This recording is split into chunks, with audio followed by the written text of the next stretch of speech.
தோனி வந்து வருவாரா மாட்டாராங்கிற ஒரு கொஸ்டின் இருக்குது. பட் வந்தார் அப்படின்னா கேப்டனா இல்லையா? ருத்ராஜ் கிட்ட கேப்டன் தான் போகுதா? பண்ணணும். தோனி தாங்க கேப்டன் பண்ணணும். பட் அந்த அவர் ஃபியூச்சருக்கான இருந்தாருன்னா அவர் தான் கேப்டன் பண்ணணும். இந்த க்ரூமிங் கீமிங்லாம் வேலைக்கே ஆகாது. இல்ல ருத்ராஜ் கிட்ட கேப்டன்சியை கொடுத்துட்டு திரும்பி தோனி எடுத்துக்கிட்டாருன்னா ஒன் ஸ்டெப் பேக் போற மாதிரி இருக்காதா? பட் இருக்கட்டுமே ஸ்ரீராம். அப்ப பாருங்க, டீமோட இன்டெகிரல் மெம்பர் ருத்ராஜ் கேக்வாட். அவர்கிட்ட டீம்ல பெஸ்ட் கேப்டன் யாரோ அவருக்கு தானே கொடுக்கணும்.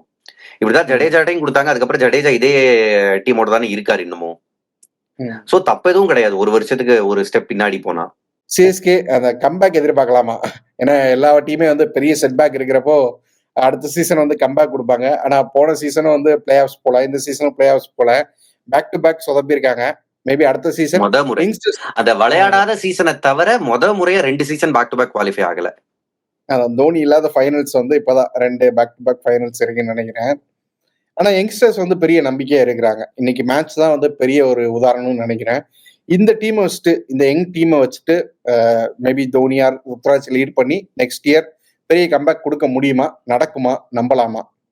ரொம்ப ஏர்லி ஸ்ரீராம் இப்ப நம்ம பேசுறது. நடக்குமா முடியுமான்னு கேட்டீங்கன்னா முடியும். பொட்டன்ஷியல் இருக்கு இந்த டீமுக்கு. ஜஸ்ட் தட் அப்ப வந்து மத்த டீம்ஸும் சும்மா இருக்க மாட்டாங்கல்ல. சோ இது வந்து முன்னாடி மாதிரி ஒரு 8 டீம் ஐபிஎல் கிடையாது. இது வந்து ஒரு 10 டீம் ஐபிஎல்ல இன்னும் டைனமிக்ஸ் மாறுது, இன்னும் டஃப் ஆகுது. இம்பாக்ட் பிளேயரோட வந்து இன்னும் கொஞ்சம் டீம் ஸ்மார்ட்டா இருக்காங்க. புது புது யுக்திகள் எடுத்துட்டு வராங்க. ஸ்கோரிங் ரேட் மாறுது. சோ அதுக்கு அடாப்ட் பண்ணி ஆடணும். பட் பொட்டன்ஷியல் இருக்கு.